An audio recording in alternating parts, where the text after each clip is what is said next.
సీతారాముల యొక్క దాంపత్యం అన్యోన్య దాంపత్యం. అదేమిటండి, సీతాదేవిని రాముడు వారు విడిచిపెట్టేసేసారు కదా, విడిచిపెట్టేసిన రాముడు వారి దాంపత్యం సీతారాముల అన్యోన్య దాంపత్యం అంటారేమిటి అని మీకు సందేహం కలగాలి. కడుపుతో ఉన్నావండి అరణ్యంలో విడిచిపెట్టినప్పుడు వాళ్ళ దాంపత్యం అన్యోన్య దాంపత్యం ఎలా అవుతుంది అని చెప్పి చాలా మంది అడిగారు. సీతారాముడు ఎంతసేపు కూడా సీతాదేవి కడుపుతో ఉన్నాడు విడిచిపెట్టాడని అంటారు తప్ప సీతాదేవి రాముడితో ఎంతకాలం కాపురం చేసింది లెక్క ఎవరైనా కట్టారండి? 1000 సంవత్సరాల పైన కాపురం చేసే సీతారాముడు ఈనాడు కూడా ఒకరు మాట అనుకోవడం తెలియదు. వాడు సీతను విడిచిపెట్టి రాముడు ఉండలేకపోయేవాడు. ఒక్క నిమిషం కూడా రాముని విడిచిపెట్టి సీత ఉండలేకపోయేది. రామ రామ రామ రామ అంటూ ఉండేది. ఆ సీత అందా దశరథుడు అంటూ ఉండేవాడు. అయోధ్య నగరం అంటూ లోకమంతా రామనామ స్మరణతోటే దగ్గరిపోయింది ఆడవాడి సమయంలో. రెండవ ప్రసన్న కొట్టి కావాలి ఏమండి, అలా రామనామస్మరణ చేత జనీపుమానంగా ఉంది. ఒకసారి అండి ఈ సన్నివేశం జరిగింది అన్నమాట అయోధ్యలో. ఎలాగంటే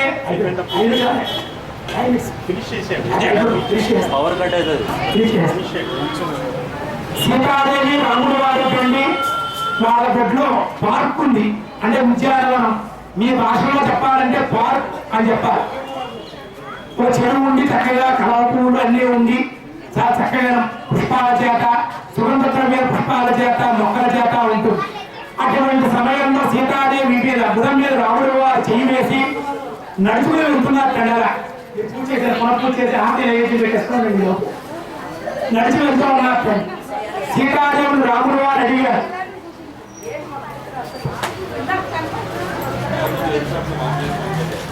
బోసు గారు మీ కోపం వస్తే ఏం చేస్తారు ఇంట్లో? మామూలుగా బోసు గారు మీ కోపం వస్తే ఏం చేస్తారు ఇంట్లో? అది కోపం వస్తే ఎవరో కూడా భార్యను డైరెక్ట్ గా చెప్పారు. రాముడు కూడా అదే పని చేస్తున్నాడు. ఎందుచేతంటే అండి, రాముడు వారి దగ్గర నుండి కూడా మగవాళ్ళకి కోపం రావడం అనే తప్ప ఉందన్నమాట. సీతాదేవితో అంటున్నట్టు, ఇది సాఫ్ట్వేర్ కదండి. సీతాదేవితో అంటున్నాడు, ఓ సీత తే మాత బహుళిర్దయా భువిశిల కండే నమాంబాదితే అని చెప్పులు రాముడు వారు నడుచుకుంటూ వెళ్తున్నారు. కాగా చిన్న చిన్న రాళ్ళు తగులుతున్నాయి, గుచ్చుకుంటున్నాయి. రాముడు వారు అంటే సీత తే మాత బహుళిర్దయా భువిశిల కండే నమాంబాదితే, మీ అమ్మకి అల్లుడు అనే గౌరవం ఏమన్నా ఉందా? చిన్న చిన్న రాళ్ళ రూపంలో వచ్చి నా కాళ్ళకి తగులుతుంది అన్నాడు సీతాదేవి.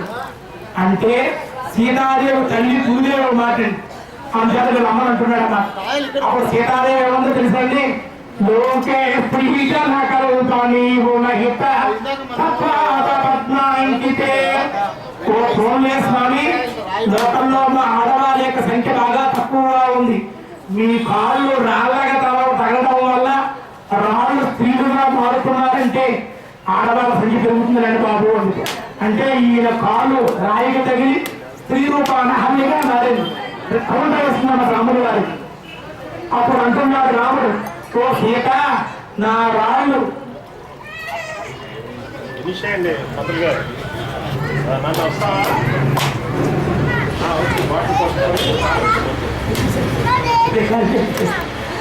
అని చెప్పి అడిగారు. అప్పుడు వెంటనే రాముడు చెబుతాడు, సీతాదేవి రాముడు అంటున్నాడు, ఓ సీత నా రాళ్ళు నా కాళ్ళు రాళ్ళగా ఆడవాళ్ళగా మారవలసిన అవసరం లేదు. లోకే స్త్రీచనకల్పనీత తద్వార పద్మాంగితే. ఈ మిథిలా నగరంలో భూములు వేలతో పెరిగేస్తే చాలు ఆడవాళ్ళు పుట్టుకొచ్చేస్తారు అని చెప్పారు. అంటే జనక మహారాజు గారు యాగం చేసి భూములు దిన్నుతుంటే భూమిలో దొరికింది. అంటే నువ్వు భూమిలో దొరికావు.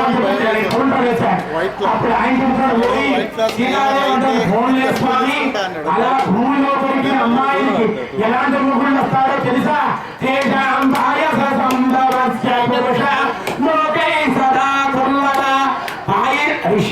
పాయసం జనగా పుట్టినటువంటి వాళ్ళు ఉంటారే, అటువంటి వాళ్ళు ఈ స్త్రీలకు భర్తగా వస్తారని రిమర్శనం వేసింది అన్నమాట. ఇలా అప్పుడు జానక్యా వచన హారకం తీసుకురావాలి. జానక్యా వచనాలుత్తరముకో రామస్వదాపాంతువ. ఆయన నిద్రపోయాడు. ఆయన సాఫ్ట్వేర్ అయితే ఇంకా హార్డ్వేర్ వెంటనే భుజం మీద చేయి వేసి చక్కగా అలా వెళ్ళిపోయి 1000 సంవత్సరాల జీవితంలో కాపరం చేసి ఇప్పుడు ఒకనాడు కూడా ఏ మాట కూడా అనుకోలేదు. ఎవరో చాకనేవాడన్న మాట కోసం రాముడు ధర్మమూర్తి. రామో విగ్రహవాన్ ధర్మ. ధర్మం ఎలా ఉంటుందో మీరు చూడలేడు. రాముడు చూస్తే ధర్మం ఎలా ఉంటుందని తెలుస్తుంది. కనుక ఆ ధర్మమూర్తికి సీతారాముడు వివాహం జరిగింది.